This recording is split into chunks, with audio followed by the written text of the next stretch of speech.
Welcome to Holistic Human Performance Podcast. My name is Gena, where we talk all things holistic health, wellness, spirituality, fitness, meditation, energetics, and so much more to help you become the healthiest version of yourself. Let's dive in. This is not medical advice. This is simply to help you on your journey through health, fitness, and wellness. I hope this helps. You can complement this with anything that you are doing currently in your life. Enjoy.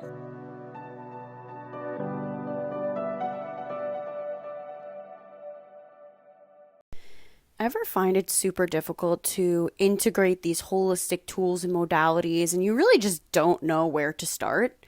Well, I got you covered.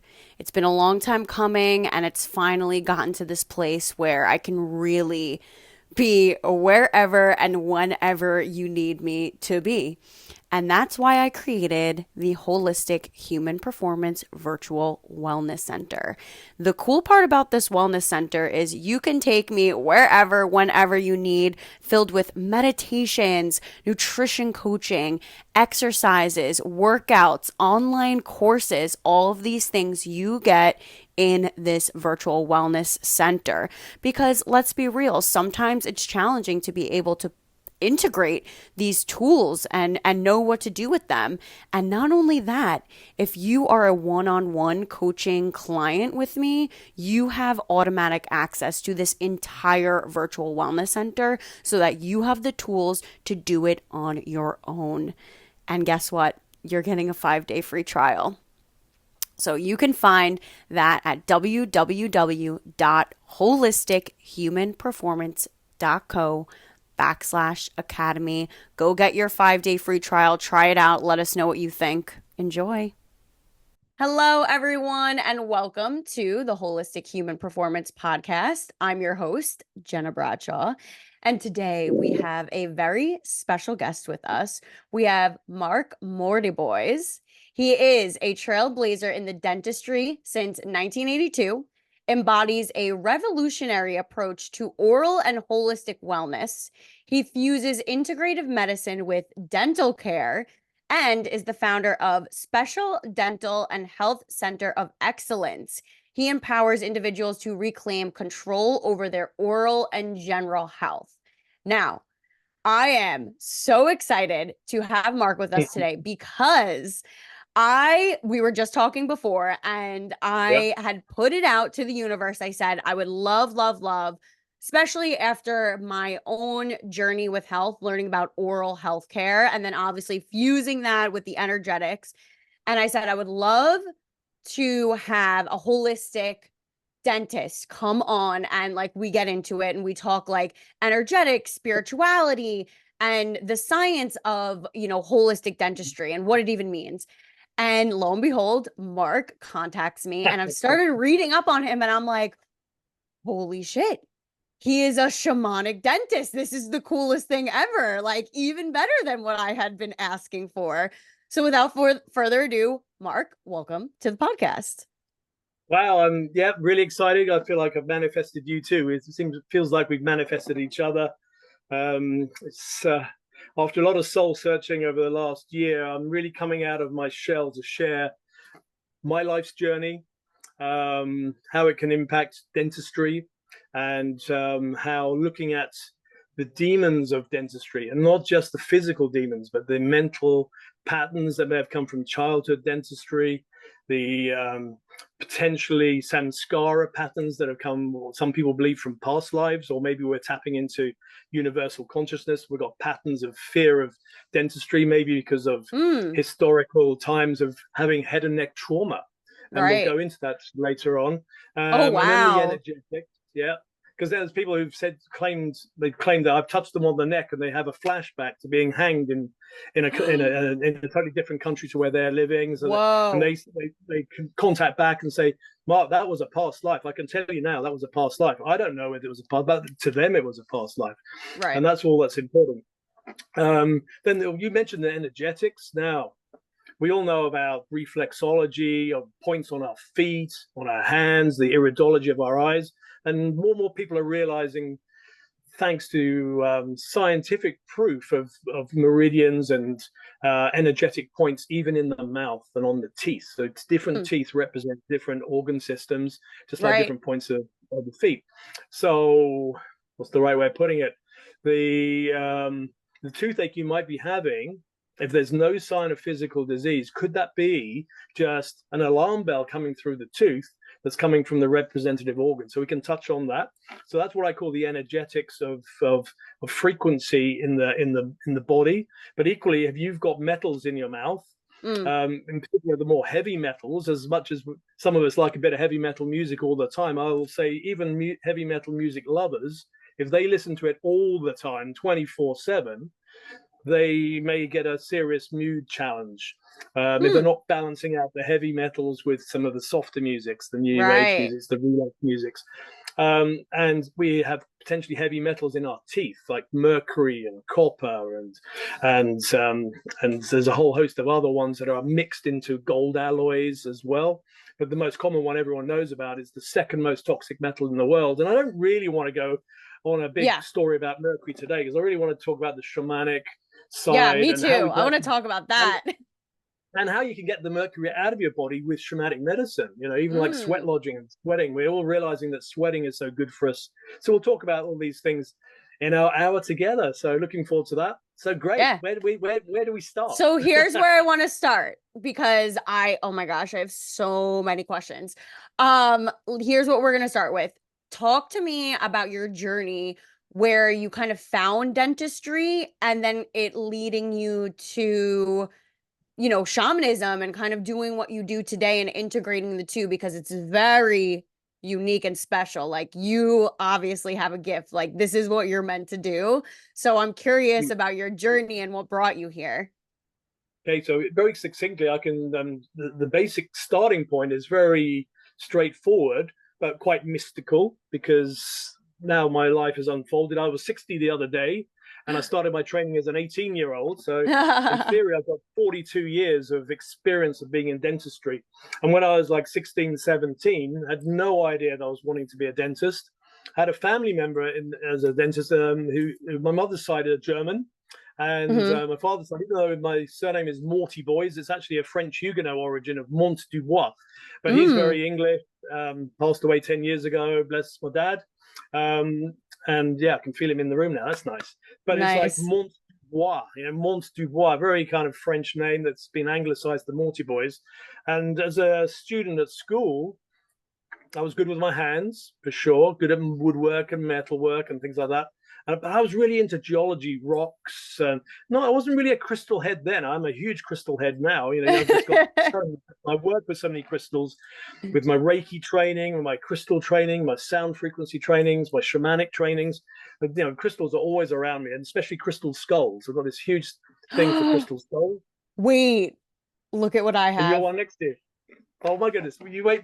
He's behind me. He's called Geronimo. My Geronimo, what a great name. No, I don't know how easy. Wow. I only have a little screen to look into Oh of my gosh, myself. look at that. Can you see that full size? Yes.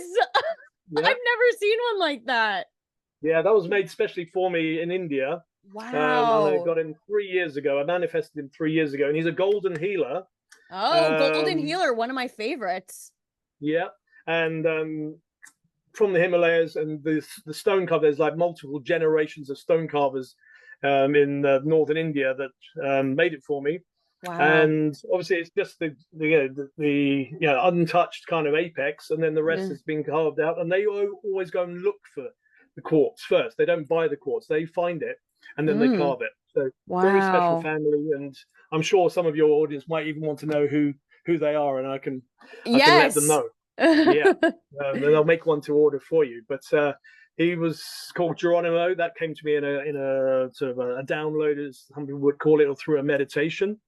And my kind of crystal skull kind of vibes started about 30 years ago with my journey that really happened that sort of time ago. So we'll go into that in a second. But I just thought I'd mention that my son Max was given his name by being downloaded in a meditation and from the ancient skull from South America called Max. And Max does the Oh, round regularly around the US. There's a caretaker that's recently handed on to somebody else, and he's regularly doing the rounds. You can go and spend time with this amazing crystal skull called Max. You go on YouTube, you'll pick up the magic. There's plenty of beautiful YouTube meditations and videos with Max the crystal skull. that's so So cool. going back in without kind of wanting to waffle too much about myself, my school. So I really was into crystal and rock. Wanted to be a geologist. Had the German background, so I had one language easy to kind of get through at school. So it's like I saw it as a cheap, quick, easy route. Yeah. And then I went to careers advisors, and the careers advisor said, Mark, but I can see why you want to do that, but have you thought about dentistry? You might say dentistry, we say dentistry. And I went, no, not at all. They said, well, you're good at your hands, you're good at science. Why not give it a go? Just why didn't you spend a day with your dentist?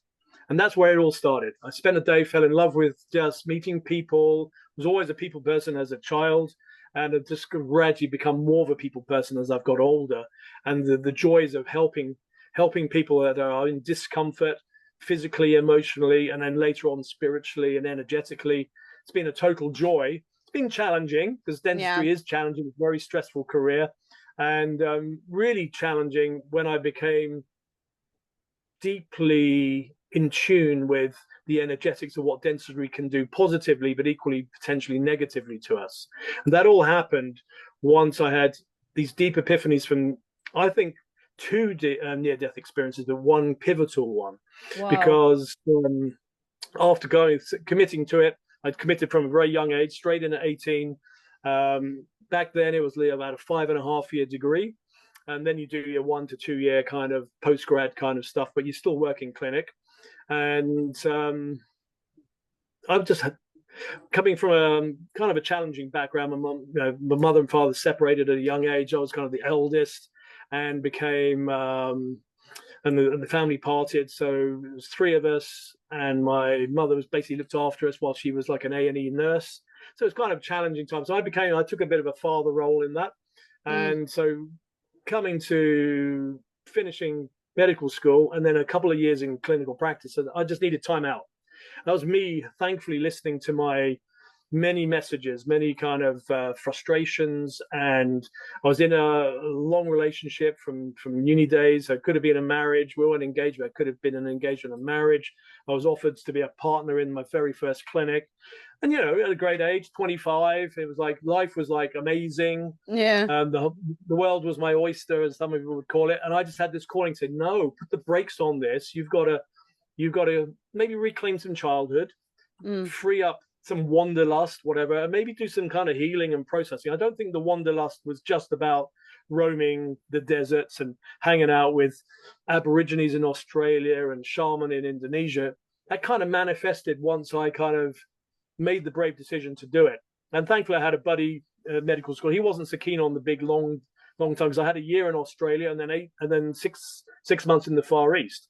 This is when I was 25, so it's 25 to 26, 27. And when in Australia, I was one of those people that's dabbled in windsurfing, never really that good. I thought, you Mm. know what, I'm going to start to learn to surf. It's like probably ending up in Hawaii for you and So thinking I'm fun. going to learn surfing. But I just happened to try and learn in one of the hardest places where they have a lot of world events and tournaments, and seriously dangerous water. That I didn't think I thought I was invincible in those days, and I definitely had a super near-death experience. There's this great Netflix movie going around, the Deepest Breath. Have you seen the Deepest Breath yet?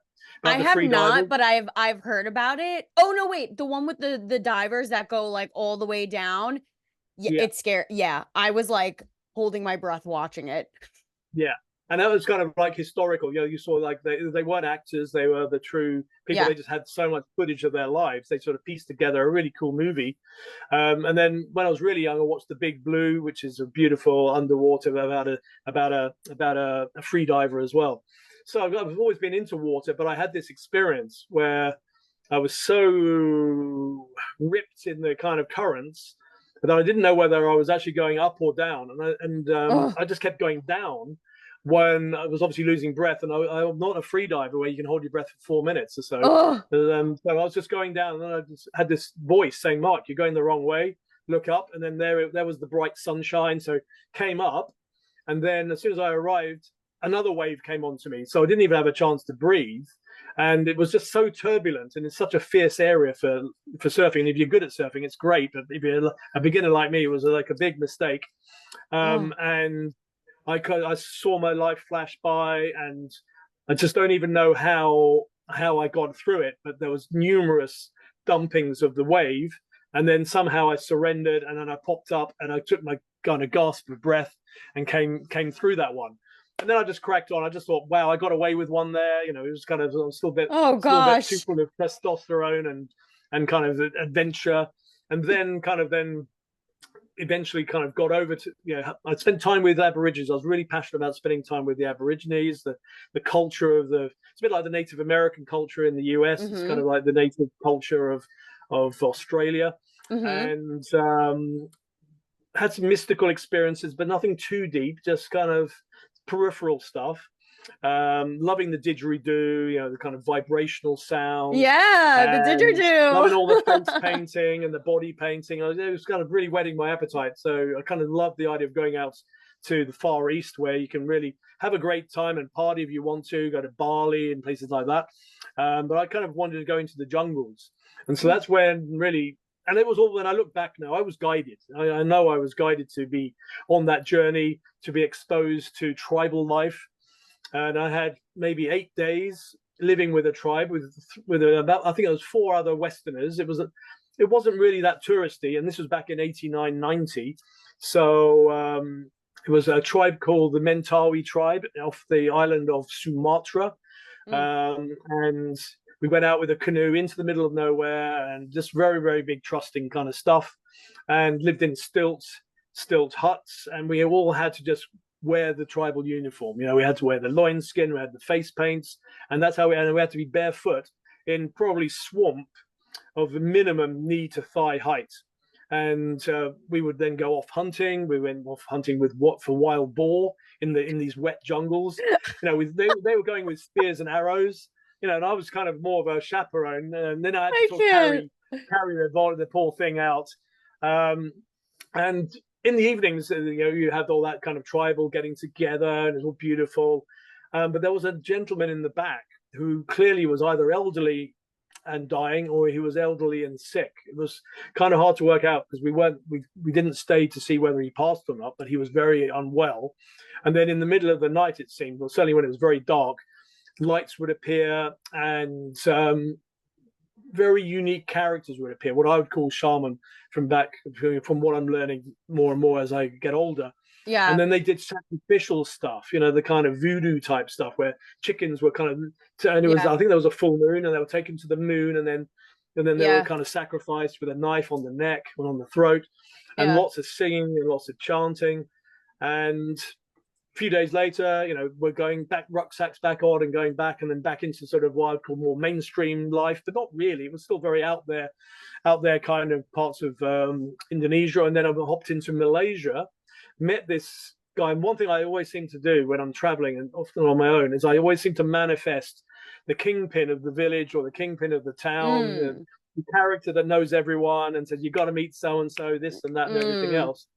So I ended up in a house with a group of engineers and architects. They were doing a little development in a little village in Malaysia. Had a few party nights, kind of like chill out from all my kind of shamanic Yeah. and tribal life.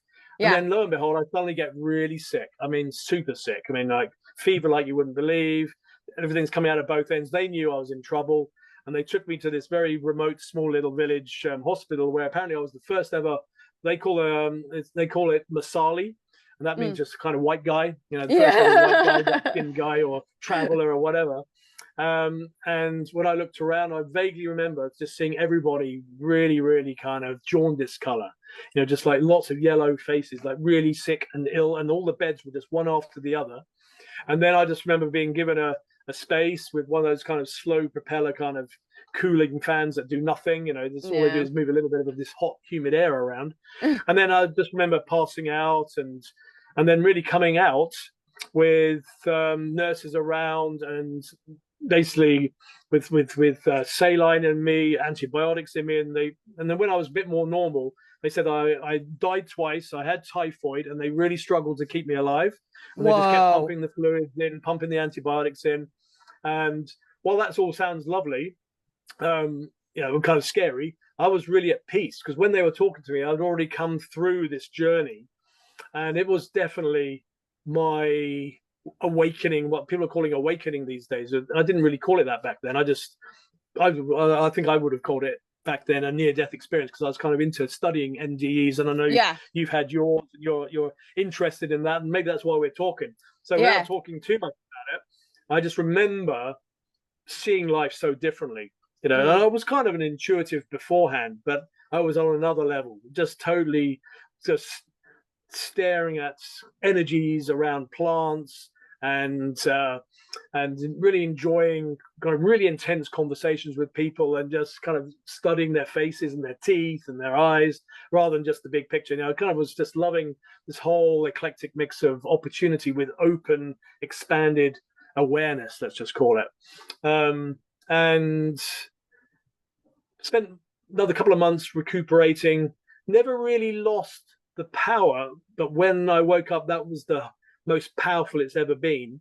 And then kind of waned a little bit, but it's with me. It's been with me ever since. And a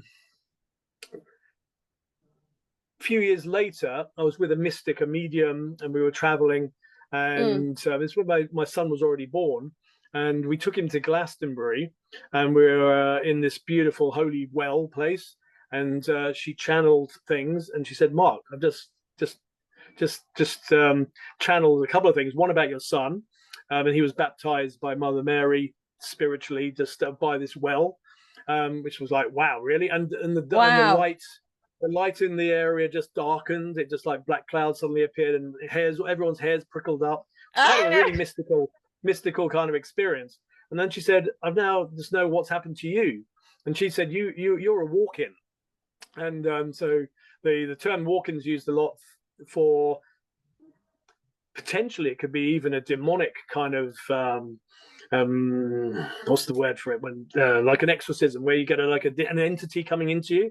But for me this was a positive one, like a spirit, and apparently from the Pleiadian star constellation. So I've got a star being integrated into me somehow. And there Star was a seed. Which now people are calling star bloom, right? So it's like the people are now speaking up and speaking out and are passionate about their pain, their darkness, and the learnings of their pain and darkness, and are wanting to teach and help other people through it. I think the ones that are getting more vocal have gone through the seeding, and now they're becoming the blooming, shall we say? Yes. And then the bloomers are now activating the other seeds. So it's like so more seeds are sprouting, they'll become the bloomers. Yeah, and maybe it'll happen over many, many generations. We'll see. Yeah. See if it's a quick thing or if it's just a gradual, organic thing. Yeah. So with that, all that awareness, this whole Pleiadian thing, it got me really interested in the Seven Sisters, which is the star system of Pleiades, and energetics.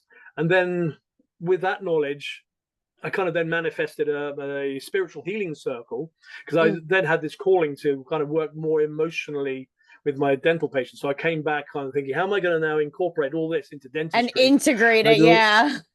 You know what I mean? It was like, wow. And I really struggled for the first year. I just did locums and just kind of dabbled. And then it became more clear that my role was to, back then, after studying with Tony Robbins and doing hypnotherapy and hypnohealing trainings, Tony Robbins was very much into NLP, which is sort of quick fire healing kind of ideas, and very motivational, and firewalking and doing kind of things I was kind of already getting into via kind of tribal life and living in jungles.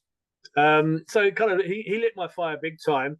And then I ended up in this spiritual healing circle where this lovely lady, to me back then when I was in my early 30s, she probably seemed like about 70 or 80. I may be wrong. I don't know if she's here anymore. physically anyway, but she channeled Red Cloud. And Red Cloud is the chief from the Oglala Sioux tribe, and was one of the kind of like the potent chiefs that kind of resisted, like a resistance fighter with Colonel Custer and all the kind of history that we've all been kind of learning about over the last 150, 200 years. And weirdly, he's been around me ever since. I've kind of, as I look back at my life, I think, okay, I was activated with Red Cloud through this healing circle, and she would get us all to lie down and go into meditation. Believe it or not, we'd do firewalks with Red Cloud as the chief guiding us all across the coals. And then I end up manifesting Anthony Robbins or Tony Robbins. So it's kind of, that was kind of cosmic. And then that sort of helped me really help people on an emotional level really easily, just be able to relax people, to help with phobias, either the quick way or the slow way. You either do the inductions and the meditations, more Ericksonian style of hypnosis, or the quick NLP kind of tricks. But even just understanding more deeply about the six senses, how you can help people get calmer. In a dental clinic, you just kind of fire all the six senses in a beautiful way. So you change the colors. So I always made sure, certainly when I opened my own practice 25 years ago, we had beautiful colored walls. Mine were very Atlantean, very kind of turquoisey colors. And every room had this beautiful, different soft pastel-y colors.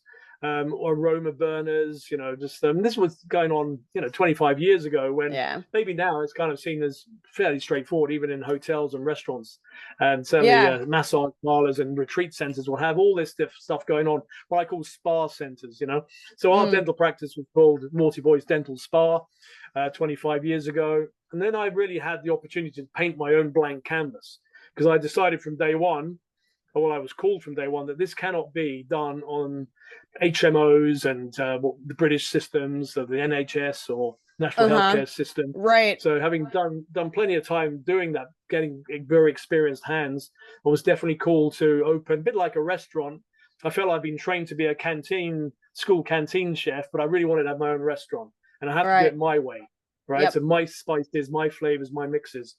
And blessed was I that because of that energy, and I was already attracting patients in another practice, that somehow someone got wind of me back then. This is like 96, 97, to get on mainstream television and just talk holistic dentistry back then. So that's over 27, nearly 30 years ago. Yeah. And talking about natural toothpastes, fluoride-free toothpastes, talking about the question marks whether metals in the mouth are a good idea, and how migraines and headaches could be caused by kind of jaw muscle tension and bruxing and all this kind of stuff. So I was blessed by that opportunity, which I didn't try. It just happened, just door opened. I was offered to go on. And then I ended up doing 10 slots of about half an hour. It was filmed like it was live, but it was not actually live. Right. And people would call in, and there'll be like helplines, like agony uncle, agony dentist kind of. It's an interesting pun because a lot of people associate dentistry with agony. Right. So I kind of had that kind of going on. Then I got onto like mainstream newspapers and got some great articles without trying again, just doors opened. And I feel like us talking today and the other podcasts I've done and the ones that are coming in the future, just are going to be more door openings for making my message today much more like, okay, what my message 30 years ago was like for a lot of people, way over people's heads. And I was seen as a bit of extreme, just to even think, go metal free, don't have metals in your mouth, don't have gold in your mouth, don't even have mercury fillings in your mouth, etc. And we'll go into that just very briefly, I'm sure. But those doors opened, and that then in someone else's practice attracted healers to me. And I think that's what really shifted me more than anything else. Because yes, I was going on courses, but patients were coming to me who were healers themselves. They were either Reiki, chiropractors, environmental doctors, and they were coming for their own healing, their dental healing. And I also had people who would just be high energy people, really energetic beings. So there'll be psychics, mediums. And like I said earlier on, I'd touch someone on the throat, and they'll just go into this kind of very strange space, almost like they've gone into a channeling mode.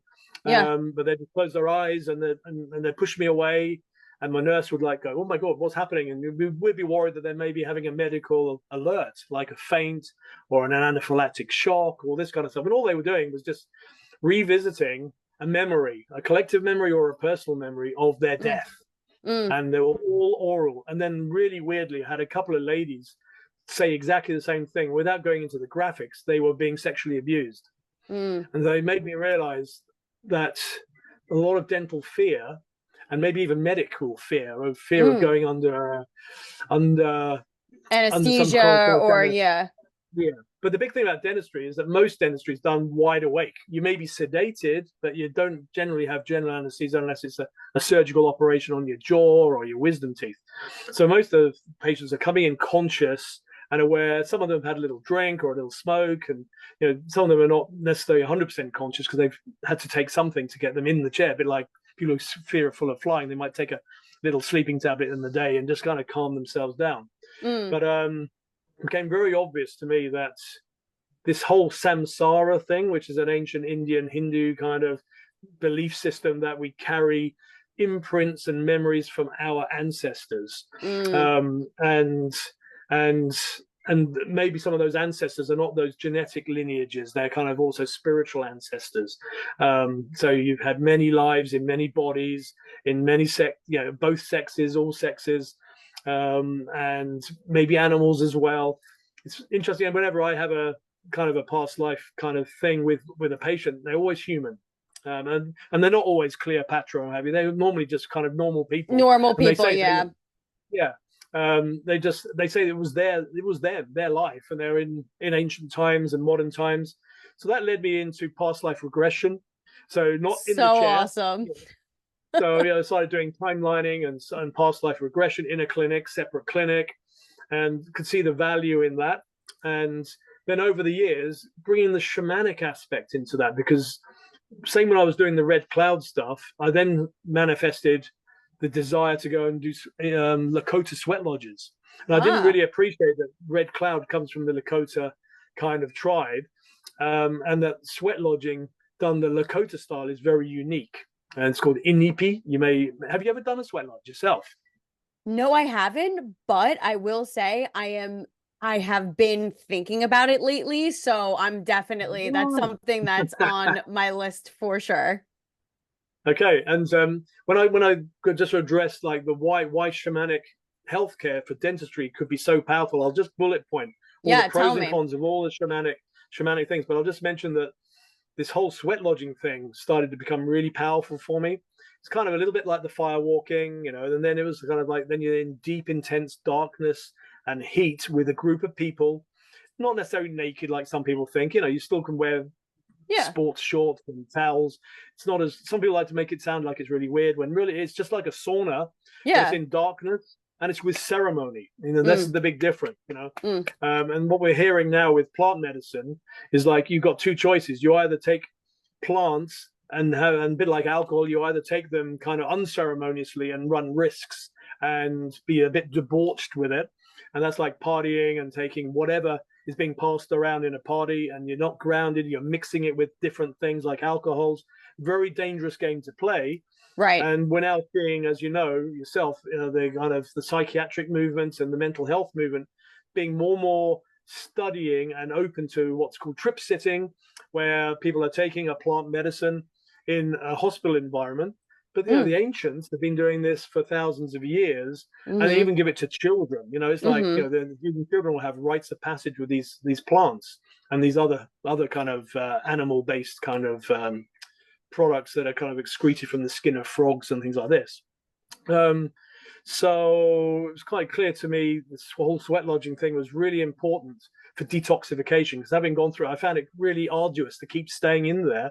You're doing all the chanting and you're bearing your soul, talking to the group. So you have rounds when you kind of through this ceremony. So you have like a Thanksgiving round. You thank your ancestors.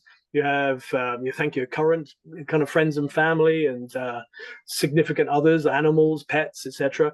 You have a round of kind of expressing your concerns and maybe about health for yourself or other people. And there's many of these different kind of rounds, and I kind of worked out very quickly how powerful and healing and transformative that is for releasing our demons, because you're in the dark, you're struggling to breathe, you're hot, you're with others, so you're motivated, and usually there's a drum going, so you're kind of into a slightly altered state or a very altered state, and you get through it, right? You just get through it. And to me, that was kind of like combining the traditional hypnotherapy, past life regression kind of stuff, but with more the ancient rhythms of drums and the kind of environments of shamanic, tribal, indigenous life. And that made me go down the rabbit hole of shamanism whilst I'm kind of studying Reiki, being attuned, working with crystals, working with ancient sound instruments. I then attracted Gong Master. I think he's New York based. He's still alive. He's in his 90s, called Don Conroe. Oh, He's the guy. He's the main guy. And I met him 35 years ago in London. And I got a gong from him 35 years ago. In my dental clinic, I've always had a gong. I love that. That's been for 25 years. And children play it. You know, someone's stressed, I just get up and I just tap it. And then the frequency, the resonance, if nothing else, interrupts patterns, right? But also, if you really understand about frequency and vibration and the tone of the gong and the overtones that they emit, you kind of soon work out that they have amazing power. With the power of YouTube now, you see babies crying and someone just go over by the baby and just tap it like a singing bowl, and instantly you're seeing like that babies stop crying. It's like switching a light off or on. It's magic, isn't it? It seems like magic. And I love it when I see these videos, because it's hard to explain verbally, right? Even if you're a musician, it's kind of linking music and the healing power of music.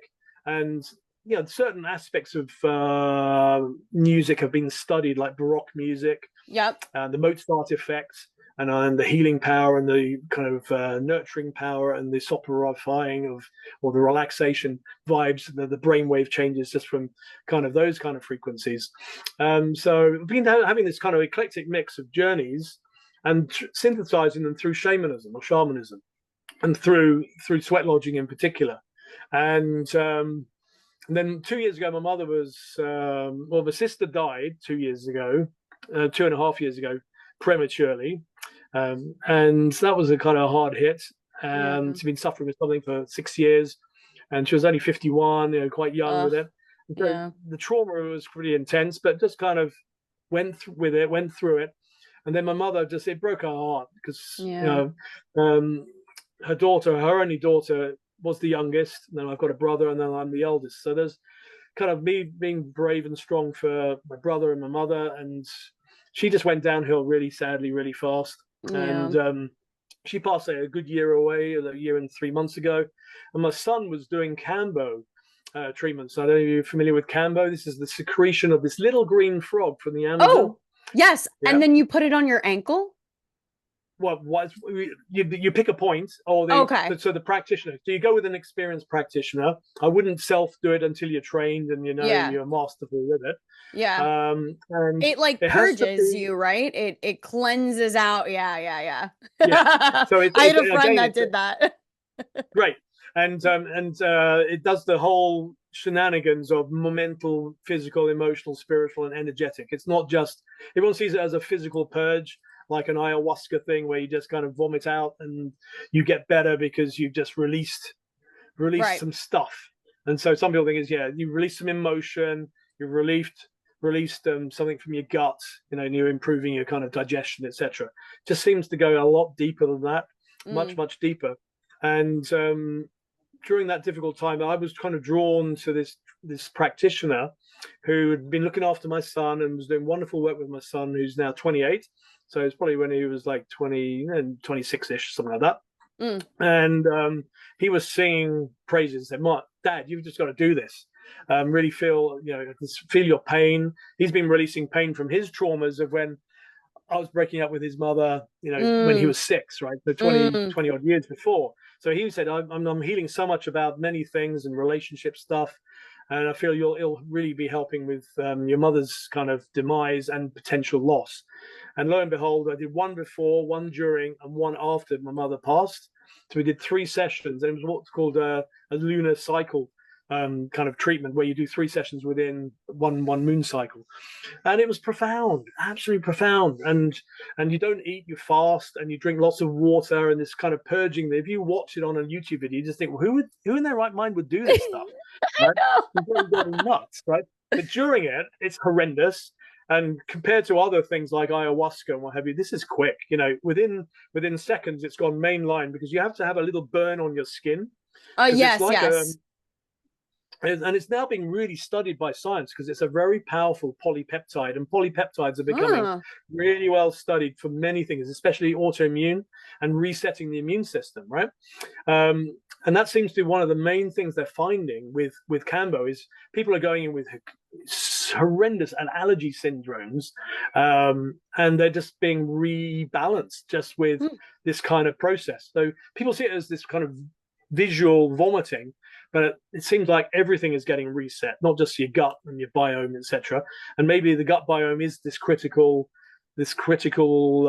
area that is now becoming more and more common knowledge that the gut biome affects the mouth biome, and what now people are talking about is the intracellular biome. So you've got Yeah. three biomes, right? Kind of like those two main ones, the physical ones, affecting actually inside every cell. And what is a tumor, right? So I don't know if this is true or not, but if there's sort of things going wrong with cells, and if we can reset that, then maybe there could be even the benefits of that in the future for people who are suffering from tumors, etc. So that's where the research is going on these polypeptides. Having personally experienced it, it was really powerful for releasing my grief and anger and frustration about Mm. my mother, let alone my sister, or maybe my life as well. Just and going back to how quick it was, it's literally within 10-15 minutes it's done. And then Oh, you have an okay. hour of rest, and then you have an hour of rest, and you just have some fruit afterwards, and you go home. There's no hangovers. There's no kind of need to hang around for 5 days or 5 hours in a retreat. Mm. You can be nice and quick. Whereas I don't know if you had anyone on and talking about plant medicines in general, like ayahuascas and San Pedro cactus, all these things that are getting Not very in in vogue and fashion. particular. I've had someone come on to talk about like microdosing. Yeah. But Okay. not so much. Psilocybin. Yeah. Yep, yep, but not so much in, plant medicine in the way that you're speaking of it. Okay. Great. And I think and the psilocybin, I think, is being really studied, certainly in the West, with Yes. the mushroom essence that in microdoses. Many people have seen that film now, Nine Perfect Strangers, or was it 11 Perfect Strangers, or Yeah. which is kind of a cool movie about retreating with and having microdoses, even though they didn't know about it at the time. Even though. Um, so that's getting now popularity. So I don't want to talk too much about this, but to me, Yeah. that's kind of where I'm going. And any minute now, the paperwork's going through to set up a retreat space where I'm offering like a retreat space with rooms to kind of live in, like the kind of converted barns, like on a farm. And then there's Oh. ancient woodlands where we can do kind of shamanic stuff in the woodlands. And then there's a good 12 acres of space for, maybe some wigwams or teepees and just the kind of, that more primal shamanic tribal living, even Yeah. if it's just for a weekend or for a week in a retreat kind of thing. So that's where my life's going. I But it's love kind that. of like, with a dental mission. It's not Yeah. just about just helping you generally, because what I'm really realizing is that, so this is where I want to now get into Yeah. dentistry. Give me an idea how much longer we've got till we got to We have about kind of. 10 minutes. Okay, so great. So in that sort of 10 minutes time, how is this all going to go with dentistry, right? And why is it so powerful for dentistry? And I'll just kind of throw back to you and just say to you, if you are really stressed, and what I'm now talking about now is just kind of like neurologically stressed. It doesn't have to be emotional stress. It could be just toxins in the system, EMF stress. So we're just going to put everything together. Mm. And the emotional stress might be just overworking, but then you could be having the chemical stress for over drinking, taking too much too much fast food, ultra processed foods. The whole body is in chaos and stress. Yeah. What Yeah. happens to the body, right? So what happens to the body, and how can shamanism really sort that out? And to me, shamanism will help sort most of the body aspects out, because if you start to manage your stress and the side effect of stress that really affects the mouth, this is where we're going to really dial in now on dentistry, is if you were really stressed about public speaking and you never spoke before in public and you were told you now got to go on and say some words, what's going to happen to your mouth? Oh, I'm getting so dry just thinking about it. Exactly, right? So we call that acute stress, and we call that acute dry mouth syndrome. And hopefully that's really temporary. what we're seeing nowadays is an epidemic of dry mouth syndrome. So two most powerful oral diseases that everyone knows about, gum disease and tooth decay, are not really going away. And if anything, I think are still hanging around and maybe even progressing. Yeah. Certainly a lot of childhood tooth decay seems to be a little bit controlled, but there's more and more children now getting tooth decay again. And a lot of people want to blame the sugar and the ultra processed foods. And that will have a part on the dry mouth, because if you become acidic, and one of my big tips is, if anyone wants to know if they're acidic or not, is when you wake up, just lick a piece of that kind of yellow paper called litmus paper.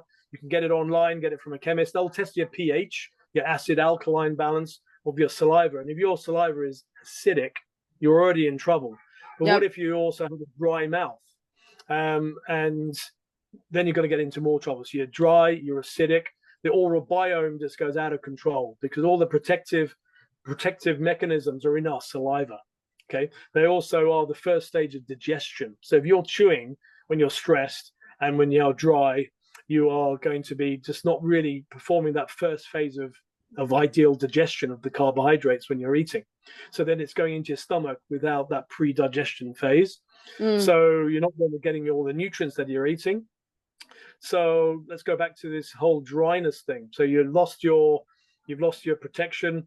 You're losing the immunity, in essence, to tooth decay, because that elixir is constantly washing over the teeth. And then you get the kind of like, a bit like fungus. When people have a lot of antibiotics, a lot of people worry about getting fungus in their guts, maybe in their lower parts, shall we say. And a lot of people take probiotics to try and counteract that stuff. But equally, that same thing kind of happens with the mouth, and fungus will develop if you're dry, but a whole host of other organisms that feed in acidic environments. They are the tooth decay kind of bacteria, microorganisms, also the gum disease pathogens. And we're seeing a lot of parasites, amoeba in particular. So you kind of get amoeba in kind of dirty water, swampy water. Well, the mouth becomes a bit of a swamp, doesn't it? When you're dry and you're chronically dry. And then here's the real kicker. We're now seeing more of an epidemic, because more and more people are walking around maybe with allergies, are walking around maybe on mobile phones, and they're kind of just bringing their head forward. So this kind of syndrome of the youth, where they're just walking along with their mouths open. Not breathing right, breathing out of their mouths. Yeah. Exactly. Right.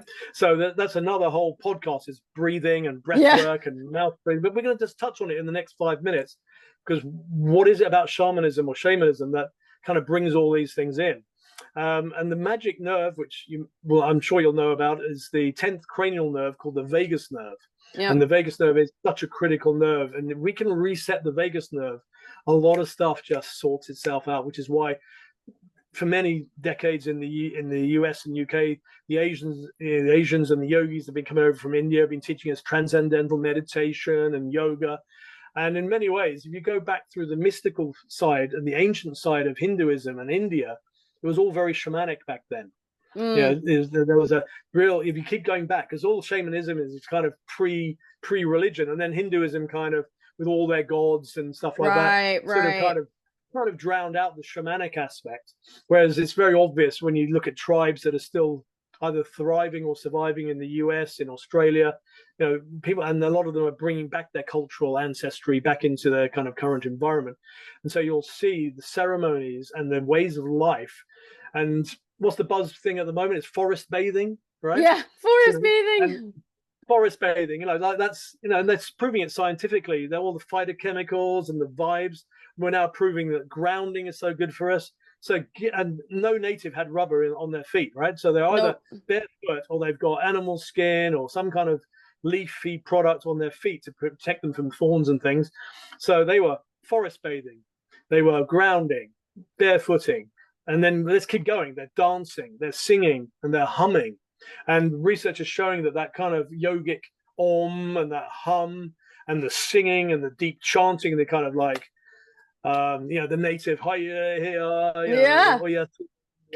mitakoye wea sin, all these things, wakan tanka, all this stuff, all these kind of tones have a massive potent effect on the vagus nerve. So you just automatically, by just transforming your lifestyle, shifting your vibration, and disciplining your life with those practices, not necessarily 24/7, but the more you do, I think the quicker your results, because the quicker you get your nervous system reset resetting the vagus system, the vagus nerve, and all the other associated ones. So you've got the glossopharyngeal, which is linked to the tongue.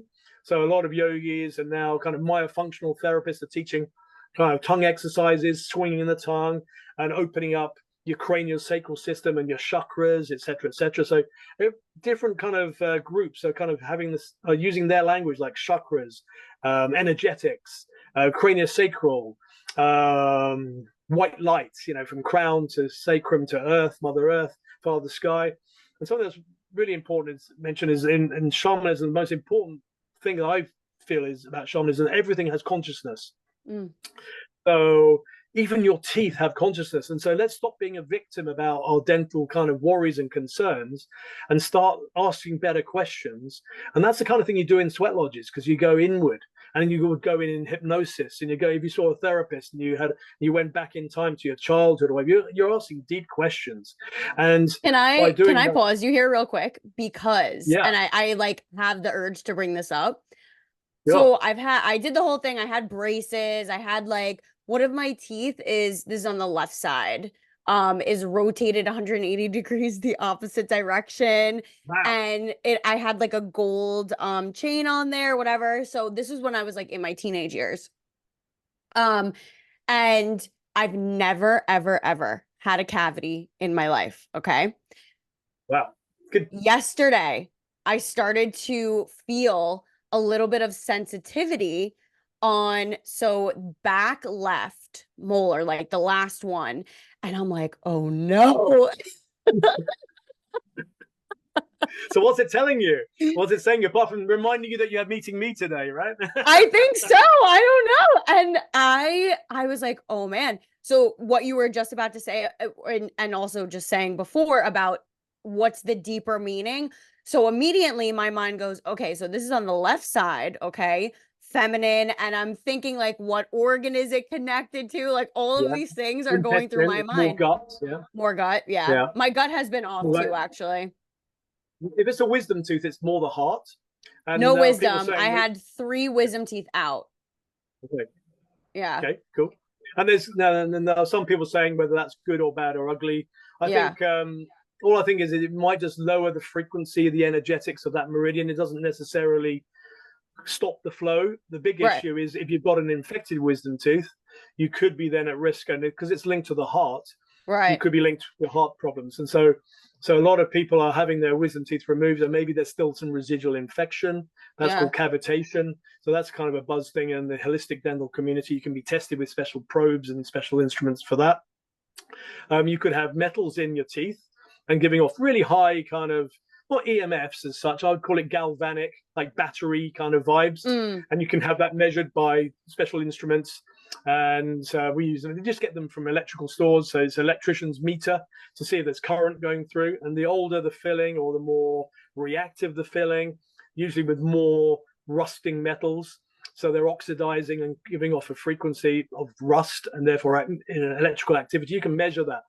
And so people are worried that those minerals or those elements are going into our system, which is fine. That's one big story that's been going on for a long time. But not a lot of people are thinking or feeling about the energetics. And also a bit like mobile phones on the face, if there's an electrical kind of irritation close to your brain, close to your eye, close to your sinuses, could these be triggers for all these kind of things? So, there are rabbit holes and rabbit holes with dentistry. And we've said already, this is more for education and for entertainment purposes. I'm not saying everything is causing this. It's just kind of, it might be worth asking questions if you have symptoms, and maybe find dentists that kind of are big picture people, more the whole body, because we get trained so myopically or so tunnel minded. We suddenly become this tooth mechanic rather than this all physician. So the holistic dentist is now really has this calling to be an oral physician, whereas a shamanic dentist to me is like, they're an oral physician. They can be a dental mechanic as well. They can still do dentistry, but can they get to the root cause, whether that's using their sixth senses, whether they can help their patients find out for themselves? Because ultimately, supposedly, we know our own answers, and all gurus are are people that help you help yourself. And if Right. you're giving your power away to a guru, then that's a big mistake. If Yep. anything, it's like I will work with someone. So I like the word coach rather than guru.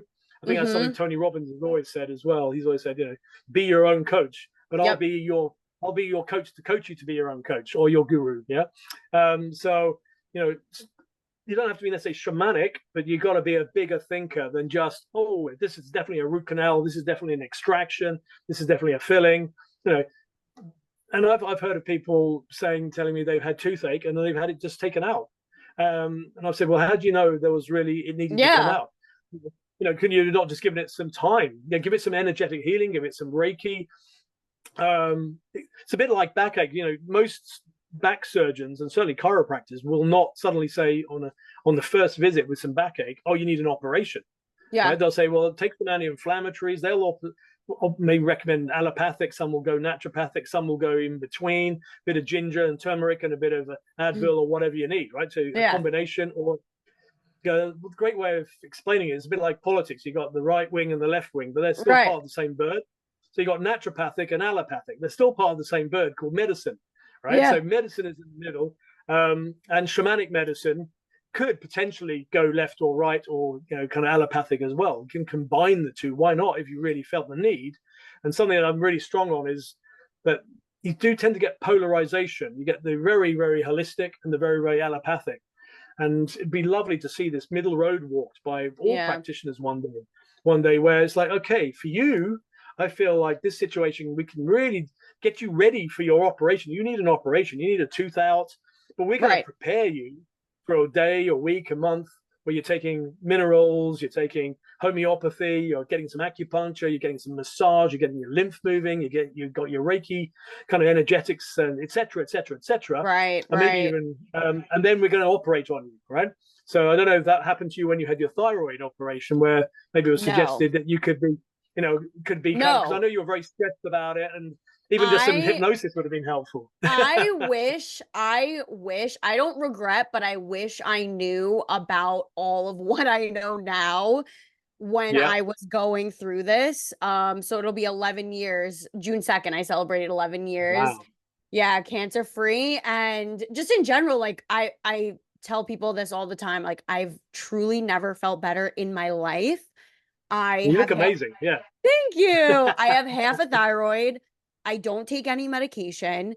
And I try things like this. Like this is piquing my interest, and all these different things. Like you listen to what I do, and that's my goal. I want people to understand, to incorporate all of these different modalities and listen to your intuition. Like, what is it your body needs? When you can tune in, when you can tap into your body and listen, that is where your body's always healing, but that's where you can really like get to the next level.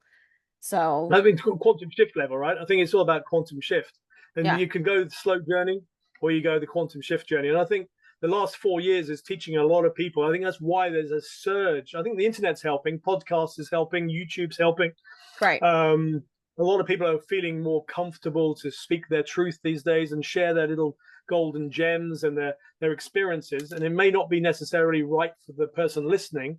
And what I've always said from my podcast is, please just, and you said it in one of yours as well, is don't get naked orally naked with a dentist that doesn't really want to listen to you, right? Do some research and kiss a few frogs. I call it kissing frogs. And if that dentist doesn't resonate with you, and you've got to drive another 50 kilometers to someone that does resonate for you, just do it. If you don't drive, just get a train or whatever. Just and listen to your instincts as well. Kind of like go with your heart, not just be told, well, just go where your parents go or go where so-and-so recommends. And you might do that initially and you'll end up in a clinic, and you've got to feel it. So it's a bit like dating, isn't it? If you're not feeling it on a get blind out of date, there. You kind of think, thanks but no thanks. You might just have a chat and have a quick cup of coffee together, and then you'll just won't call back, right? Yeah. It's like, thanks, but it was like, and it's a bit like speed. So to me, second opinions and third opinions is a bit like speed dating. Yeah. Where, you're kind of just booking lots of appointments. And once you've got your scans, whether it's CBCT scans, like 3D scans, or your dental records, your photos, you don't then need to pay for those again with other clinicians. You just got to ask for them. They're your property, or they should be your property. They are in the UK. And then you can just find other people like you did. You mentioned about your thyroid. You ended up with the guy that taught the other guy. Yes. So you had that kind of instinctive journey anyway. And I don't think everyone's having that instinctive journey, but it comes by being brave, by having the bravery to say no and have some boundaries and say, I'm not going to get intimidated by this dentist because I'm upside down in a dental chair. They're talking over me, talking in me. I maybe don't even have someone in the room with me, like a significant other. Right. And you're getting intimidated and vulnerable. This plan. Yeah, vulnerable. And your mouth is. Many of my patients say this more to them. It's more vulnerable than going to the gynecologist, right? Yeah. But that's debatable. That's personal. Right. But it's one of two. It's one of two or three very personal parts of the body, right? That can be examined routinely whilst you're wide awake. Let's just say. Right. So I'm aware that we're kind of having to sort of finish off quite soon. So I really want to kind of just end with how shamanism and getting in touch through yoga and breath work, because really shamanism infuses all those beautiful modalities. It's in shamanism, the dancing, the singing, the humming, the barefooting, the sweating, the detoxification, and finding your passion like a powwow or a vision quest. It's all about finding who you are, what are you here for, what's your message. And maybe when you're doing all that, you'll also can then deeply listen. Like natives will always say they can hear messages from the wind, from the trees. The trees are speaking to them. They have telepathic union, not only with their pets and their animals, but also with the trees and the birds that just fly by. Like we hear about omens from kind of animals that pass our by, whether we see a crow. Well, so we know it as omens, right? And they're positive omens as well as negative omens, where the cat crosses or so, we know it in essence, but I think we've just been so hyper-stimulated and so disempowered over many eons that we're now starting to reclaim our sixth sense, that deeper kind of awareness. And if we can do that also for our teeth, then I want to really empower your audience to kind of think, okay, so it's not just about my life and my childhood and going to see a therapist and talk about my childhood. I can do this in my own bedroom. Yep. Or in a small community of sweat lodges or shamanic groups or retreat centers, go on a yoga retreat and just have someone guide in a visualization, I'd call it a shamanic journey now. I used to call it like a meditation or a regression, etc., etc. Now it's more like a soul journey and a drum journey. We'll just beat the drum in a very, very slow, deep way, just affect the brain waves to just take us down into that theta rhythm, to slow us down, and then we can access memories and maybe even fantasies as well, so we could go in with our imagination to waterfalls and meet shaman, meet mystics, meet allies, meet beautiful beings to give us messages like wizards and beautiful kind of essences that we can tap into if we're in that ethereal realm, what we would call the shamanic realm, that a lot of people are experiencing through, not really through alcohol, a little bit with alcohol, but a lot of have experienced it for many years back in the 60s with LSD. And then sort of the plant medicine was always around, like mushrooms were always around in that era, but it's just gradually going. And I feel like there's been a big movement from South America to bring in their plant medicines, the cactus from Mexico and the Peruvian frog medicine, as they like to call it. And also the ayahuascas, the vine and the DMTs and all this kind of stuff. So it's kind of really exciting time. And I do feel that people might not think this is related to dentistry. And, if you've got a little niggle in the tooth, if nothing else, it's telling you to go and see the dentist. And if there's resistance, why are you resisting? So ask again, keep dialing back, keep dialing in. And that's where I coach people. I know you coach people as well. You meet these resistances, and sometimes we need a coach. It could be just a friend. It doesn't have to be someone with those skills. There's plenty of very skilled friends that have got trainings that could do it for us as well. So you don't necessarily even have to pay for it. I feel if you do it online, you're always going to save a lot more money than booking out clinic space. So as I wind down my clinical practice, I still have the practice, but more and more my team just do the dentistry, and I just do the diagnostics, the kind of root causing stuff. And if it needs physical dentistry, then it's like, go and see this surgeon or go and see this orthodontist or whatever.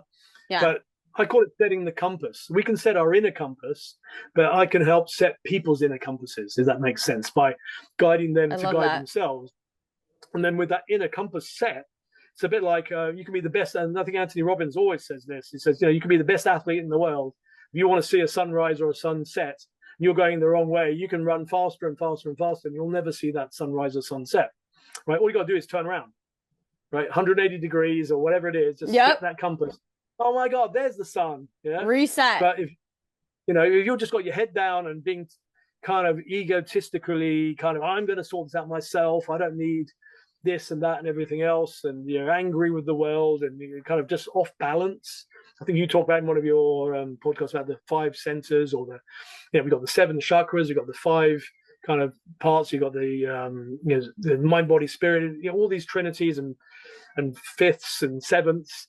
They're all, if they're not aligned, if one of them's out of balance, like juggling balls. If you drop one, you then got to pick up that one while you're juggling the others, and you might drop another one. Yep. So it's so important to stay in balance and be constantly aware, so that your life just flows and your dental life will flow, because your saliva will flow, right? Because I'm going to be so strong and say, if you can get your saliva right, I mean super right, it's got to be pH neutral, super flowy.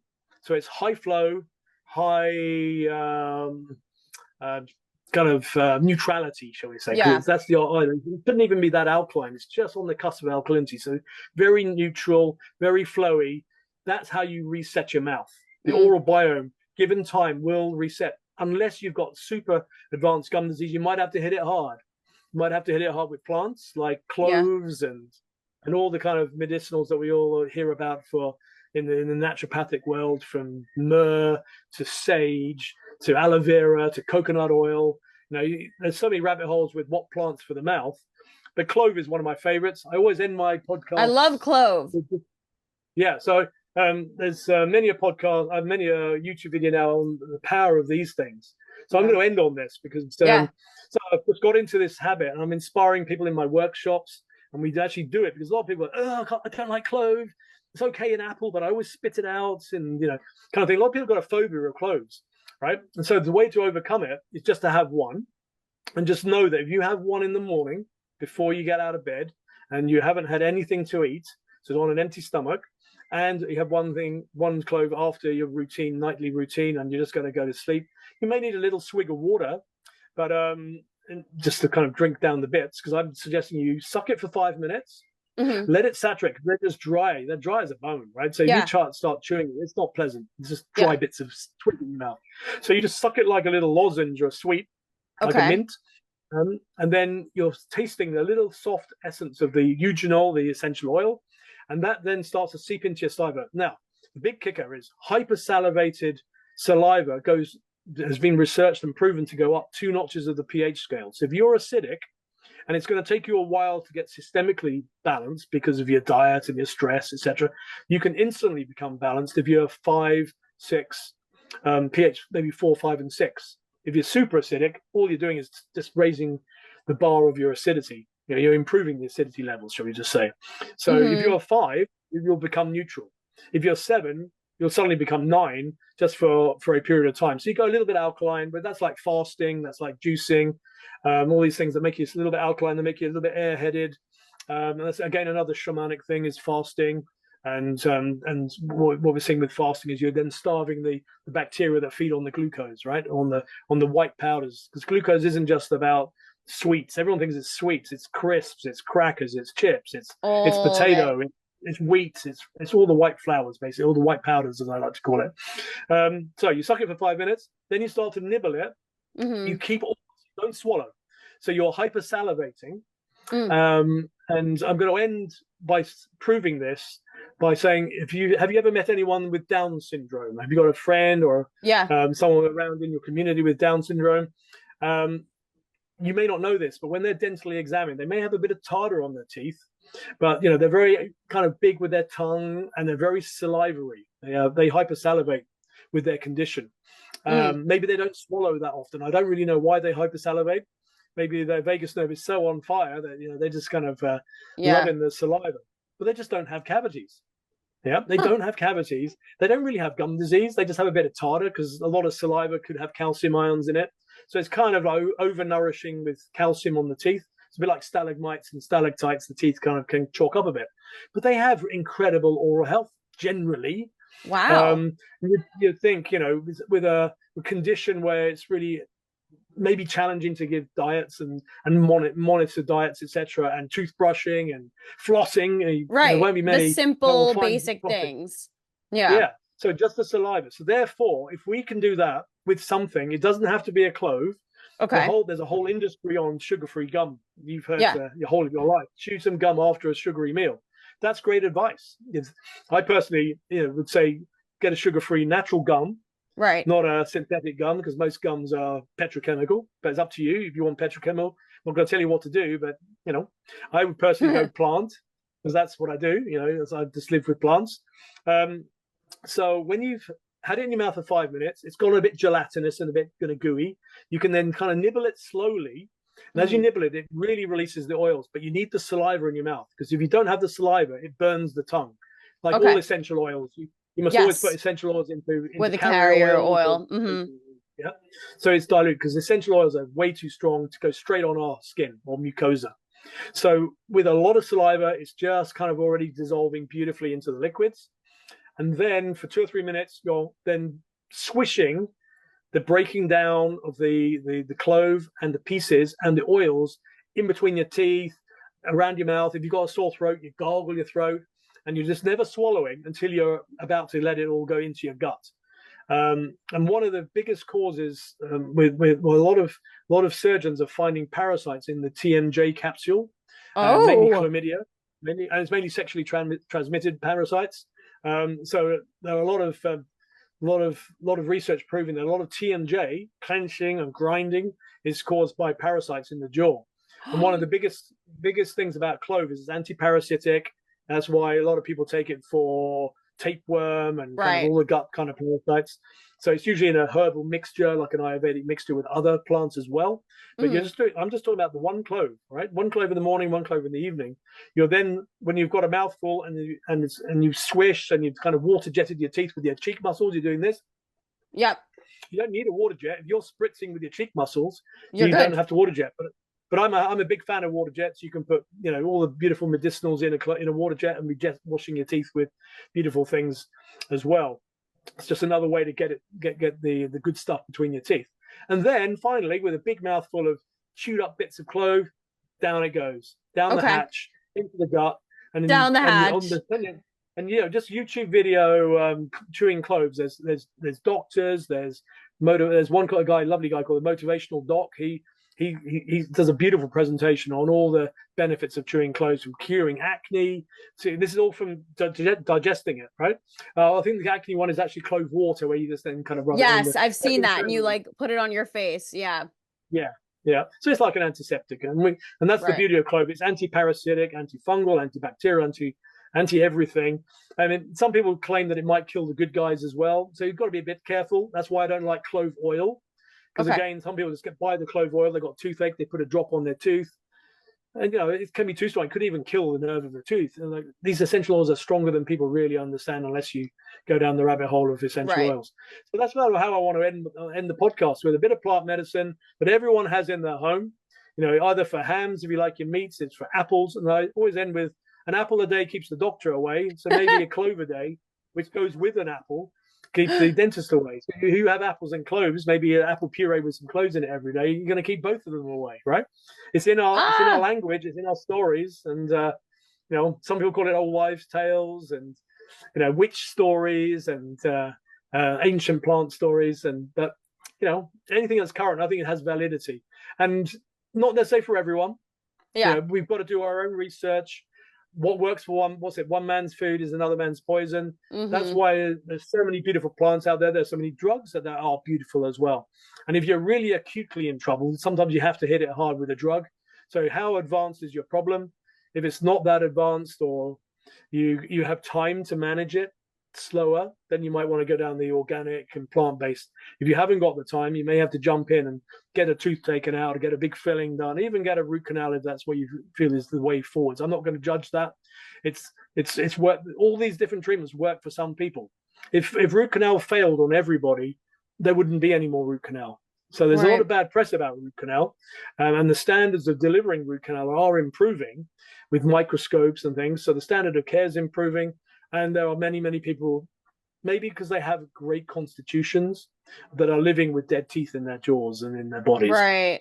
So it's so important not to throw the baby out with the bathwater. And you get these kind of trends where everyone, you can't have this, you can't have that, but it's working. Everything's working for some people. Even cigarettes work for some people, right? Some people smoke 80 cigarettes a day. Our previous ancestors, our grandfathers and maybe parents, and they live to 100 without any issues. You know what I mean? Yeah. So that kind of also advocates that let's be rational here. That's why you've got to work with people. Don't just kind of rush off on your own. Find your tribe of self-care team to help you with your self-care.